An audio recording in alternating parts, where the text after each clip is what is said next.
সবার দোয়া কবুল হয়, একবার বললেই যেন মঞ্জুর হয়ে যায়।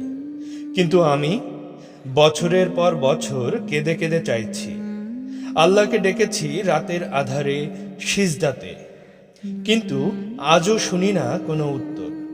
কেন আল্লাহ, কেন? তুমি কি শুনছো না? নাকি আমি দোয়ার যোগ্য নই? তাহাজ্জুদের অশ্রুগুলো কি ফেলাও বিফলে যায়? না, আল্লাহ কখনো কারো কান্না ফিরিয়ে দেন না। তিনি চুপ থাকেন শুধু তোমার পরীক্ষা নিতে, তোমাকে গড়ে তুলতে। তুমি ভেঙে না পড়ো বলেই তিনি তোমাকে বিলম্ব দিচ্ছেন। হয়তো তিনি ভালো কিছু কেড়ে নিচ্ছেন আর বদলে দিচ্ছেন অশেষ ভালো কিছু, যেটা তুমি এখন বুঝতে পারছো না। আল্লাহ দোয়াগুলো শোনেন, তিনি চুপ থাকেন কিন্তু উপেক্ষা করেন না।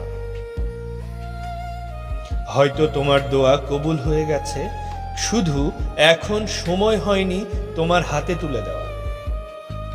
তাই থেমে যেও না, আল্লাহর দিকে তাকিয়ে আবার বলো, হে আল্লাহ, আমি জানি তুমি আছো, আমি জানি তুমি দেরি করো, কখনো ভুল করো না।